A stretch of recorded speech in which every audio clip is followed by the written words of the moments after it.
رب العالمين والصلاة والسلام على رسوله محمد وعلى آله وصحبه أجمعين ومن تبعهم بإحسان إلى يوم الدين وبعد.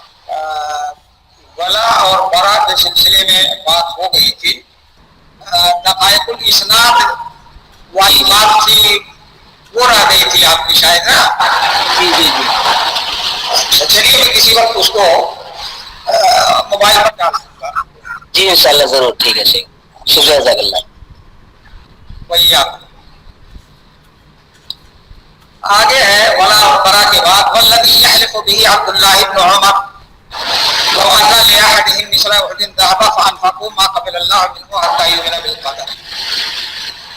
اور جس چیز کی عبداللہ بن عمر رضی اللہ عنہما قسم کھاتے تھے یعنی قسم کھا کر کے آگے والی بات انہوں نے کہی. اس سے معلوم ہوا کہ بوقت ضرورت کلام کو موقت کرنے کے لیے قسم کھانے میں کوئی حرج نہیں ہے اگرچہ آدمی سے قسم نہ کھلائی جائے یعنی بغیر قسم کھلائے بھی قسم کھا سکتا ہے. کیا قسم کھائی انہوں نے کہ اگر ان میں سے کسی کے لیے احد پہاڑ کے برابر سونا ہو پھر وہ اسے خرچ کرے تو نہیں قبول کرے گا اللہ تعالیٰ اس کی طرف سے یہاں تک کہ وہ ایمان لائے تقدیر پر. چونکہ تقدیر کے مسئلے کی اہمیت کو بتانا مقصود تھا اس لیے عبداللہ بن عمر رضی اللہ عنہ نے قسم کھا کر کے یہ بات کہی.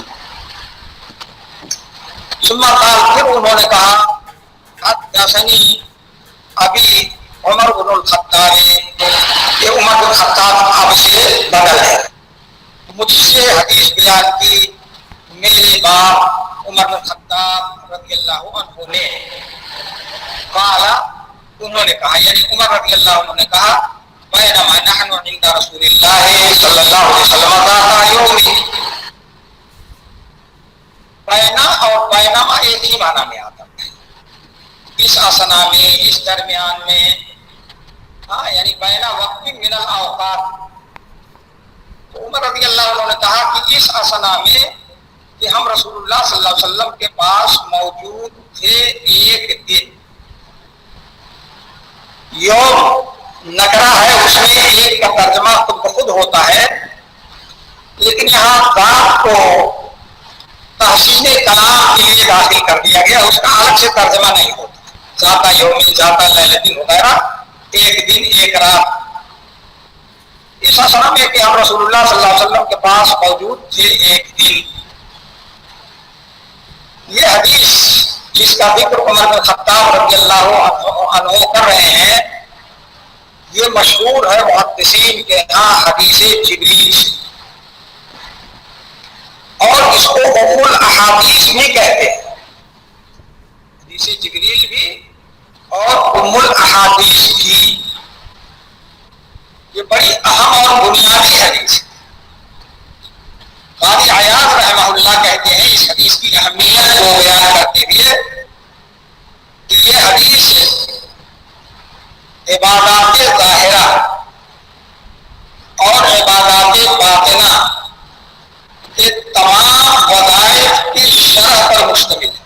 یعنی دین کی جتنی بنیادی باتیں ہیں جتنی عبادتیں ہیں سب کی شرح اس میں آ گئی ہے.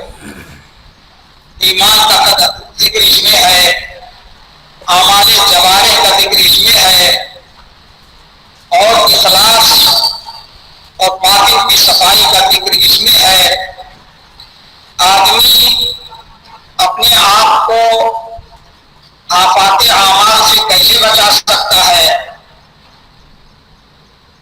آگے کہتے ہیں قاضی رحمہ اللہ یہاں تک کہ تمام علوم شریعت اسی سے نکلتی ہیں اور اسی کی طرف لوٹتی ہیں. آگے انہوں نے کہا ہے کہ اسی وجہ سے ہم نے اس حدیث کے اندر جو تین بنیادی چیزیں ہیں ان کو بیان کرنے کے لیے اپنی کتاب لکھی ہے.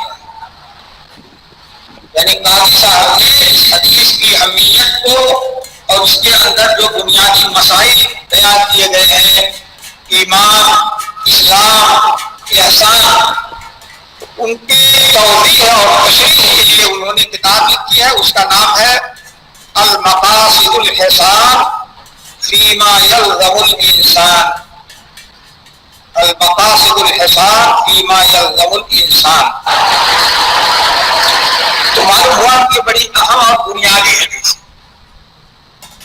اس طرح مفاجہ کے لیے ہے۔ اس طرح علینا رجل شدید و بیاض ثیاب شدید و سواد الشعر، شعر اور شعر دونوں لغت ہے۔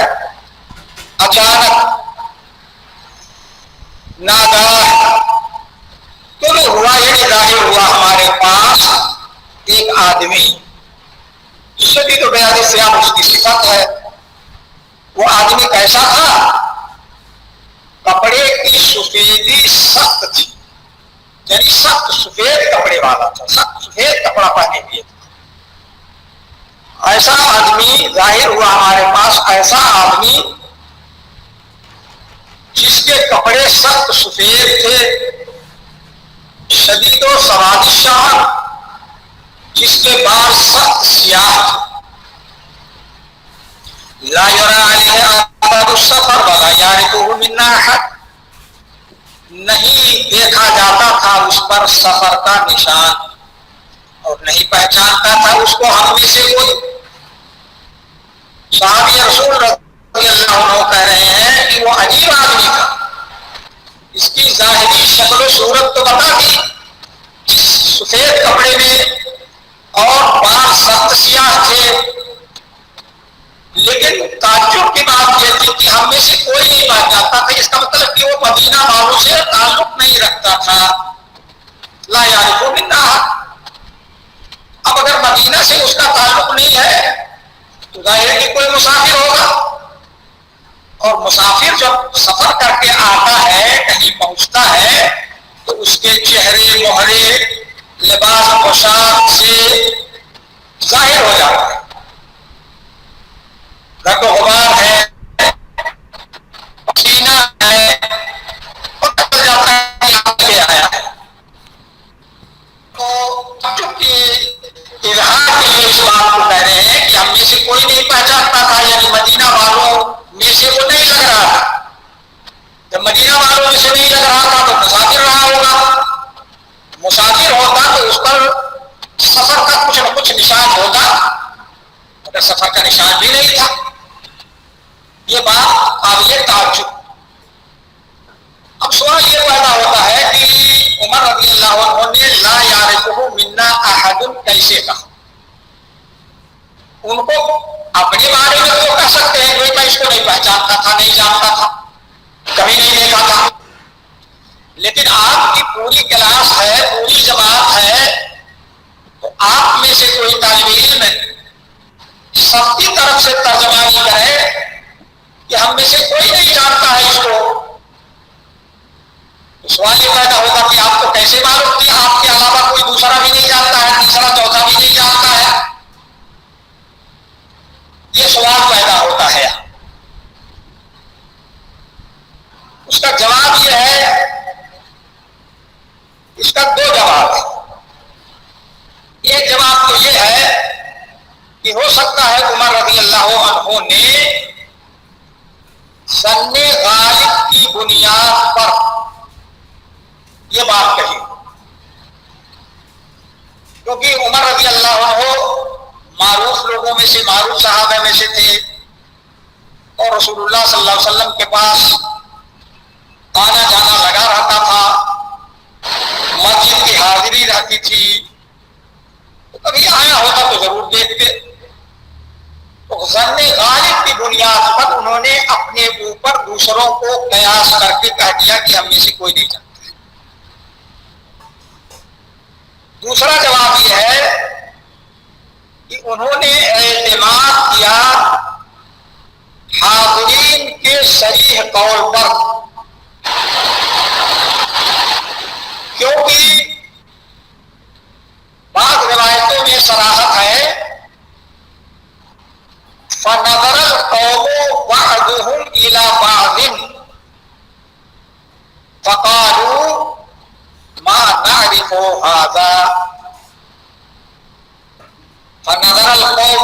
بعضهم الى بعض فقالوا ما نعرف هذا. یعنی جب وہ آدمی آیا تو سب کو تعجب ہوا، جیسے عمر رضی اللہ عنہ کو تعجب ہوا، تو سب ایک دوسرے کو دیکھنے لگے، اور اسی میں لوگوں نے کہا کہ بھئی یہ تو عجیب آدمی ہے، ہم میں سے کوئی پہچانتا ہی نہیں ہے، پتہ نہیں کہاں سے آ گیا ہے. تو دوسری روایت میں اس کی صراحت ہے، اس لیے یہ دوسری توجیہ اور دوسرا جواب زیادہ راجح اور زیادہ صحیح ہے. آگے ہے حتی جلس الی النبی صلی اللہ علیہ وسلم فاسند رکبتیہ الی رکبتیہ ووضع فخذیہ علی فخذیہ، یہاں تک کہ بیٹھ گیا وہ آدمی نبی صلی اللہ علیہ وسلم کے پاس،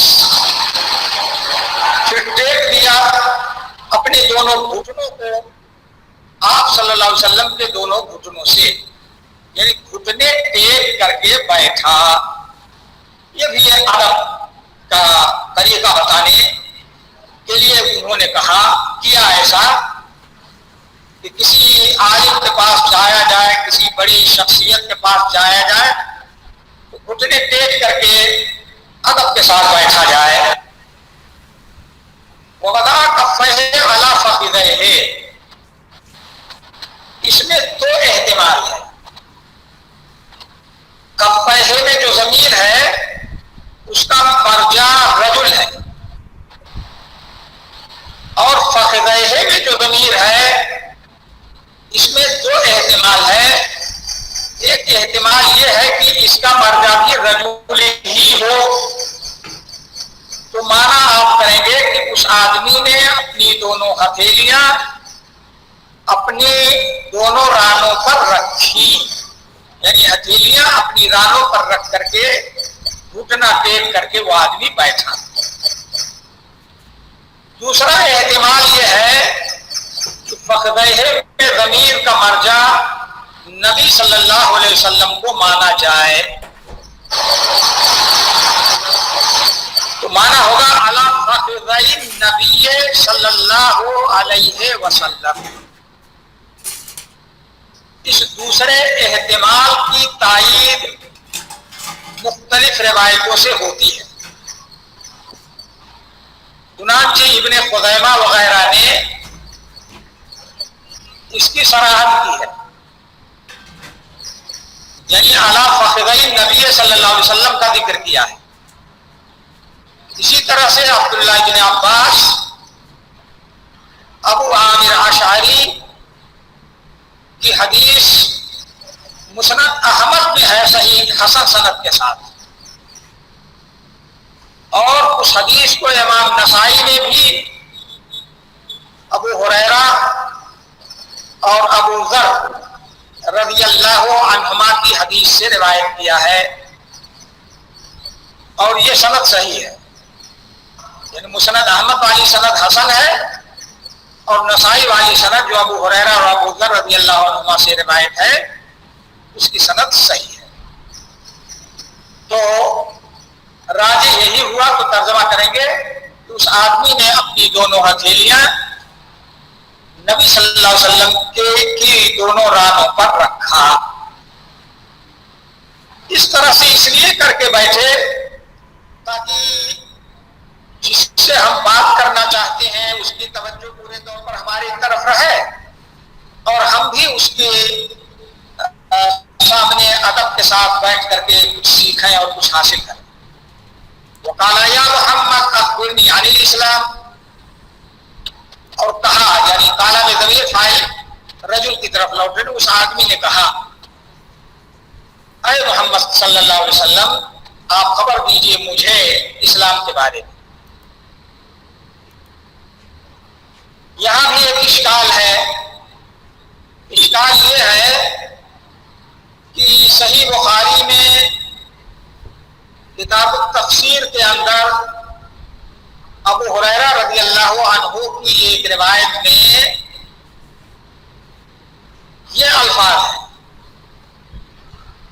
قالا یا رسول اللہ، یعنی یا محمد کی جگہ پر یا رسول اللہ کا لفظ ہے.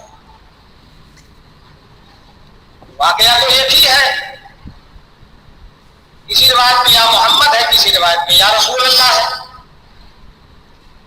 اس کا جواب یہ ہے یا اس کی تطبیق یہ ہے کہ ہو سکتا ہے جیسے دیہاتی لوگ آپ صلی اللہ علیہ وسلم کے پاس جاتے تھے تو آپ کا نام لے کر کے پکارتے تھے یا محمد کہتے تھے، تو ہو سکتا ہے اسی انداز میں دیہاتی کی شکل میں اس نے پہلے یا محمد کہہ کے پکارا ہو اور اس کے بعد یا رسول اللہ بھی کہا ہو، اس لیے بعض راویوں نے یا محمد کہہ دیا اور بعض راویوں نے یا رسول اللہ کہہ دیا۔ اخبرنی عن الاسلام، آپ مجھے اسلام کے بارے میں خبر دے دیجیے، یعنی اسلام کیا چیز ہے اس کی حقیقت بتا دیجیے۔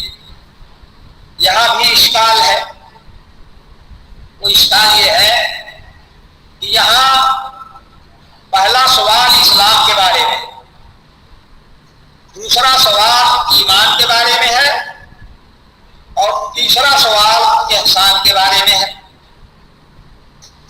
یعنی جو کتاب ہمارے سامنے ہے، آپ کے سامنے ہے، اس میں ترتیب یہ ہے سوال۔ جبکہ ابو عوانہ کی ایک دوسری روایت ہے، ایک روایت ہے اس میں پہلے اسلام کے بارے میں سوال کیا، دوبارہ احسان کے بارے میں سوال کیا اور تیسرا سوال ایمان کے بارے میں۔ یہ ترتیب پہلے کے مقابل میں تھوڑی الٹی ہے۔ صحیح بخاری میں ابو ہریرہ رضی اللہ عنہ کی ایک حدیث ہے، اس میں ترتیب کچھ اور ہے۔ وہ ترتیب ہے سوال نمبر 1 ایمان کے بارے میں، سوال نمبر 2 اسلام کے بارے میں، سوال نمبر 3 احسان کے بارے میں۔ ایمان، اسلام اور احسان۔ شیخ الحدیث علامہ عبید اللہ رحمانی مبارک پوری صاحب مرآت المفاتیح شرح و مشکات المصابیح نے ان روایتوں میں یہ تفصیل دی ہے کہ صحیح بات یہ ہے کہ واقعہ ایک ہی ہے۔ پھر یہ سوال میں تقدیم اور تاخیر کیسے ہو گئی؟ کہتے ہیں کہ یہ سوالوں میں تقدیم و تاخیر یہ راویوں کی طرف سے ہے، یعنی جبریل علیہ السلام کی طرف سے نہیں ہے بلکہ راویوں کی طرف سے ہے۔ انہوں نے روایت کرتے وقت اس کا ذکر کرتے وقت تقدیم و تاخیر کر دیا ہے، اپنے اپنے اسلوب اور اپنے اپنے انداز میں انہوں نے اس کی ترتیب رکھی ہے۔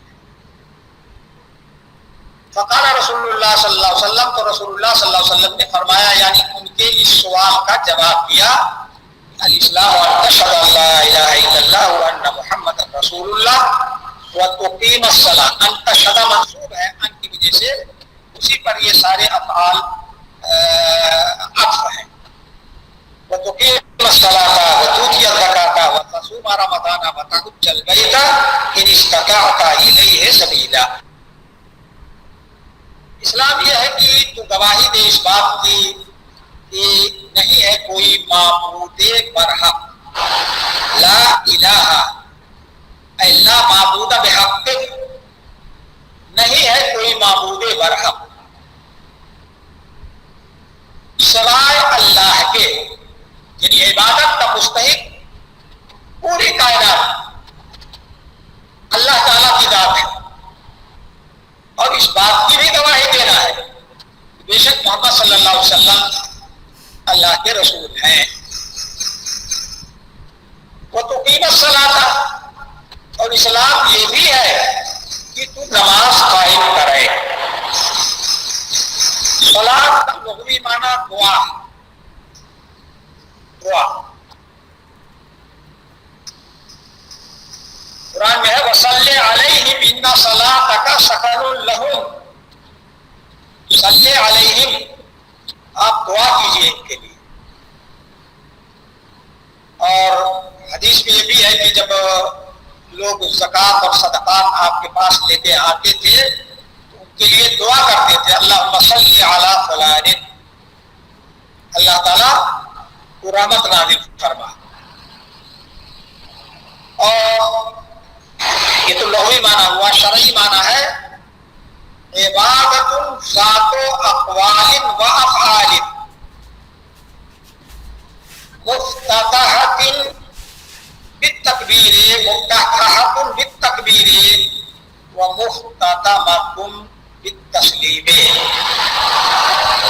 یعنی ایسی عبادت ہے جس میں کچھ باتیں پڑھی جاتی ہیں، کہی جاتی ہیں اور کچھ کام کیے جاتے ہیں. یعنی اقوال اور افعال کے مجموعہ کا نام ہے صلاۃ. کیسے؟ اقوال و افعال کا مجموعہ جس کا افتتاح اللہ اکبر سے یعنی تکبیر تحریمہ سے ہوتی ہے، اور جس کا اختتام کس سے ہوتا ہے؟ سلام سے ہوتا ہے. یعنی یہ نماز جو ہے اقوال اور افعال کی مجموعہ والی عبادت، یہ اللہ اکبر یعنی تکبیر تحریمہ سے شروع ہوتی ہے اور یہ ختم ہوتی ہے السلام علیکم پر. اقامہ یقیم و اقامتا، سیدھا کر. عرب والے کہتے ہیں اقام العود، لکڑی کو سیدھی کر دی. آپ میں سے کسی نے اگر بچپن میں بکریاں چرائی ہوں گی، گائے بیل چرائے ہوں گے، تو درختوں سے جنگلوں سے لکڑیاں کاٹ کر کے اس کو پتوں اور جھاڑیوں میں آگ لگا کر کے سینکتے تھے اور سینک کر کے اس لکڑی کو، اس ڈنڈے کو سیدھا کرتے تھے. تب عرب والے بولتے تھے اقام العود، یعنی لکڑی کو سینک کر کے ایک دم سیدھا بنا دیا. اسی سے یہ اقامت صلاۃ ہے. اس کا ترجمہ ہم کرتے ہیں نماز قائم کر. لیکن اقامت صلاۃ کا دو معنی ہے. ایک معنی ہے نماز پر مداومت اور محافظت کرنا. نماز قائم کرے مطلب نماز کو برابر پڑھو، چھوڑ چھوڑ کے نہیں، ناغہ کر کے نہیں. نماز پر مداومت اور محافظت کرنا. ایک معنی اقامت صلاۃ کا یہ ہوا. دوسرا معنی ہے نماز کو مطلوبہ طریقے پر مکمل کرنا. کیسے پڑھنا چاہیے؟ کیسے پڑھنا چاہیے؟ اللہ کے رسول صلی اللہ علیہ وسلم نے بتایا صلو کما رأیتمونی وصلوا، جس طرح تم لوگوں نے مجھے نماز پڑھتے ہوئے دیکھا ہے اسی طرح سے پڑھو. اور سوال یہ پیدا ہوتا ہے کہ ہم نے اور آپ نے تو نہیں دیکھا کہ کیسے آپ نے پڑھا.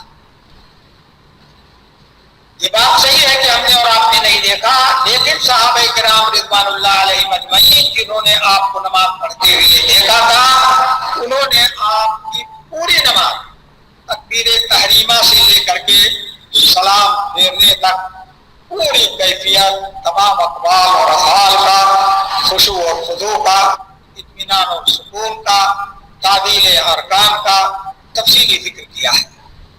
بلکہ وضو تک کی تفصیلات کو وہ بہو بیان کیا ہے جیسے اللہ کے رسول صلی اللہ علیہ وسلم کو وضو کرتے ہوئے دیکھا تھا. اس طرح سے حدیث کی کتابوں کو پڑھ کر کے گویا ہم نے بھی رسول اللہ صلی اللہ علیہ وسلم کو وضو کرتے ہوئے دیکھ لیا اور آپ کو نماز پڑھتے ہوئے دیکھ لیا، اگرچہ اپنی آنکھوں سے نہیں دیکھا. وَتُؤْتِيَ الزَّكَاةَ، اور تو زکات ادا کرے. آتا یوتی دان دینا. زکات کا لغوی معنی بڑھنا، زیادہ ہونا، اور زکات کا لغوی معنی پاکیزگی بھی ہے. یہ دو معنی، بڑھنا اور اضافہ ہونا بھی اور پاکی بھی. شرعی معنی زکات کا کیا ہے؟ زکات کا شرعی معنی ہے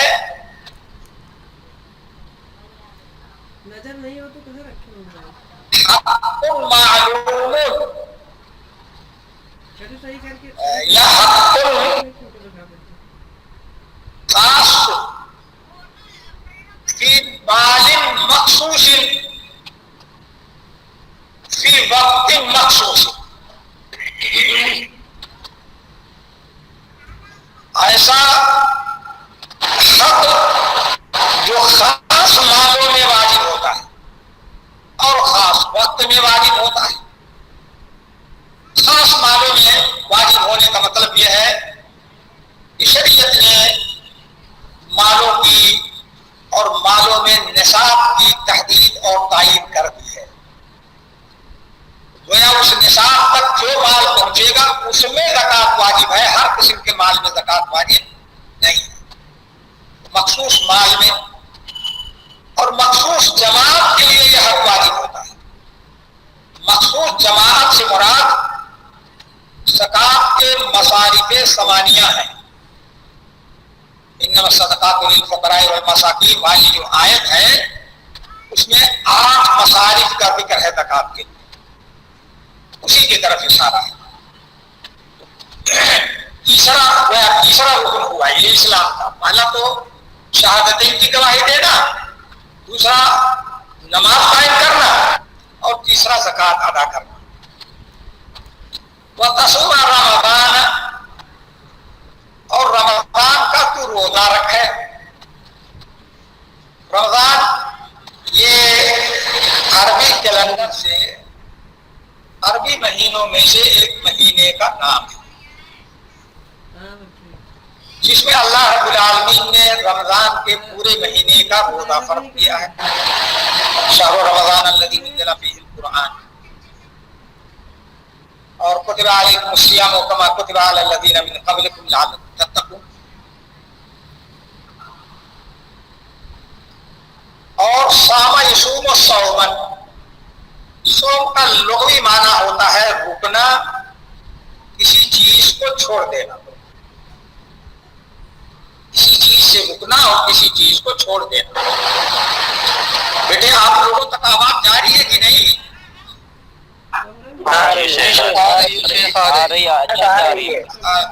الحمدللہ. تو صوم کا لغوی معنی رکنا بھی ہوتا ہے اور صوم کا لغوی معنی چھوڑنا بھی ہوتا ہے. قرآن میں ہے نا انی نذرت للرحمن صوما فلن اکلم اليوم انسیا. انی نذرت للرحمن صوما، آج میں نے نظر مانی ہے رحمان کے لیے صوم کی، یعنی کلام نہ کرنے کی، بات چیت چھوڑ دینے کی نظر مانی. یعنی آج کسی سے میں بات نہیں کر سکتی. مریم علیہ السلام کے بارے میں فرمایا چھوڑنا. اور رکنا بھی ہوتا ہے اس کا معنی. عرب والے کہتے ہیں سام الفارسو، سام الفارسو، گھوڑے نے روزہ رکھا. کیا مطلب؟ یعنی کھانا پینا چھوڑ دیا ہے گھوڑے نے، بند کر دیا. اور سامن نہار بھی بولتے ہیں عرب والے. سامن نہار جب سورج ٹھیک دوپہر میں آ کر کے کھڑا ہو جاتا ہے زوال سے پہلے، تب کہتے ہیں سامن نہارو. اور شریعت کا کے اندر صوم کس کو کہتے ہیں؟ شرعی معنی ہے صوم کا صبح صادق سے لے کر، صبح صادق بول رہا. کبھی کبھی بچے توجہ سے نہیں سنتے تو طلوع شمس سے اس کو تعبیر کرنے لگتے. سورج نکلنے سے، سورج نکلنا نہیں، سورج نکلنے کا انتظار کوئی کرے گا تو اس کا روزہ ہی نہیں ہوگا. صبح صادق سے لے کر، یعنی فجر کی اذان جب ہوتی ہے، نماز کا وقت جب شروع ہوتا ہے تو اس سے پہلے، اس وقت سے پہلے آدمی کھانا پینا بند کر دے گا اور روزے کی نیت کر لے گا. تو صبح صادق سے لے کر غروب آفتاب تک، سورج ڈوبنے تک کھانا پینا بیوی کے ساتھ ہم بستری کرنا، یہ سارا کام چھوڑ دینا، صبح صادق سے لے کر غروب آفتاب تک کھانا پینا، بیوی کے ساتھ ہم بستری کرنا، چھوڑنے کا نام، ہم بستری ترک کرنے کا نام شوق ہے۔ ابا کی جھوٹ نہ بولے، چغلی نہ کرے، تہمت تراشی نہ کرے اور دھوکہ دھڑی نہ کرے اور فلاں نہ کرے، یہ سب جو ہے یہ متممات صوم میں سے۔ اور تو روزہ رکھے رمضان کا، وتحج البیت، حجن لغوی معنی ہے قصد و ارادہ کرنا، قصد و ارادہ کرنا، اور شرعی معنی مخصوص دنوں میں مخصوص اعمال کے ساتھ بیت اللہ کا قصد کرنا، بیت اللہ کا قصد کرنا۔ اچھا، 100 میں ایک لفظ کا اور اضافہ کرتے ہیں بعض علماء، یہاں اضافہ نہیں کیا ہے لیکن مقصود وہی ہے، یہ نیتین کہتے ہیں، یعنی نیت کے ساتھ آدمی کھانا پانی بیوی سے ہم بستری چھوڑ دے اور روزے کی نیت نہ کرے تو روزہ نہیں ہوگا، نیت کے ساتھ۔ اور بعض لوگ بے نیتی کے بجائے یہ کہتے ہیں کہ رضائے الہی کے لیے ان تینوں چیزوں کو چھوڑنا یہ صوم کہلائے گا۔ تو حج کی شرعی تعریف ہوئی مخصوص ایام میں مخصوص اعمال کے ساتھ بیت اللہ کا قصد کرنا۔ مخصوص ایام سے مراد ہے وہ مہینے جن میں حج کی نیت کی جا سکتی ہے، حج کا احرام باندھا جا سکتا ہے، اس کو جو ہے حج کا مہینہ کہا گیا ہے۔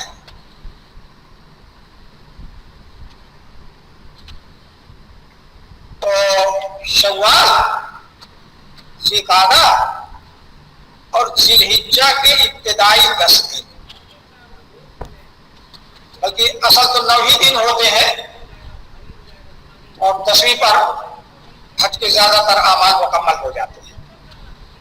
شوال، ذوالقعدہ، ذی الحجہ کے ابتدائی 10 دن، مطلب یہ ہوا کہ اگر کوئی شخص ان مہینوں میں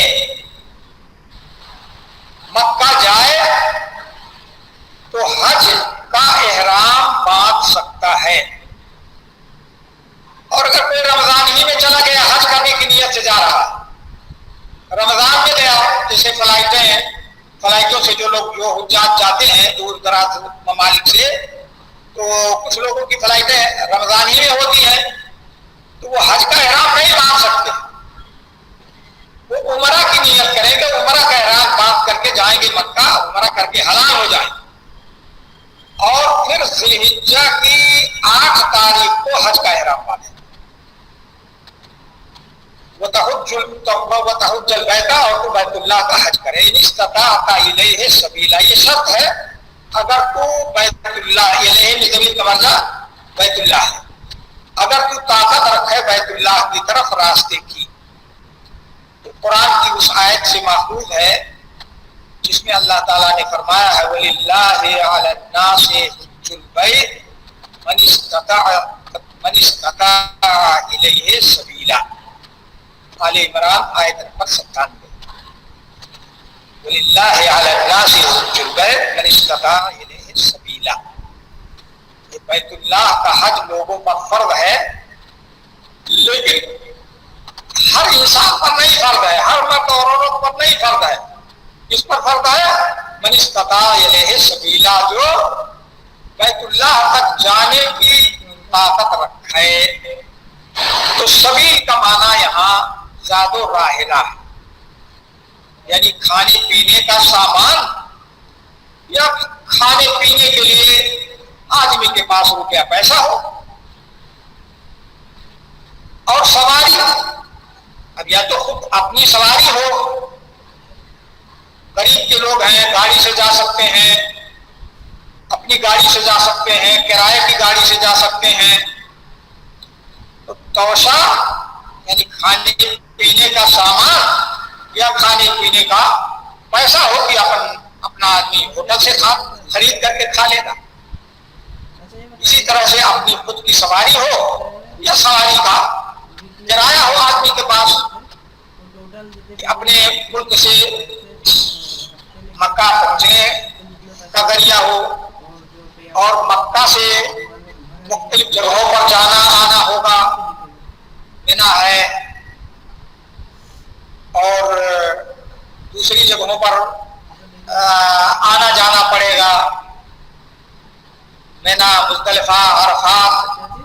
تو وہاں بھی پیدل چلنا ہر آدمی کے بس میں نہیں ہے، یا تو پیدل چل سکتا ہے تو پیدل چلا جائے، نہیں تو کم سے کم پیسہ ہو اس آدمی کے پاس کہ گاڑی سے سواری سے وہ جا سکے. بالا صدق تھا اس آدمی نے کہا کہ آپ نے سچ فرمایا، یعنی آپ کا جواب بالکل صحیح ہے.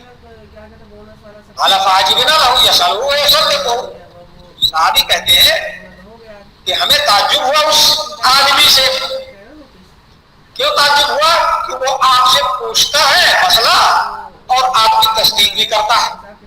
یعنی سائل عموماً وہ ہوتا ہے جو کوئی بات نہیں جانتا ہے تو کسی عالم سے پوچھ لیتا ہے، مگر یہ عجیب آدمی ہے، سوال بھی کر رہا ہے اور جواب کی تصدیق بھی کرا گیا. اس کو جواب پہلے سے معلوم تھا، آپ کا امتحان لینے کے لیے آپ کے پاس آیا تھا.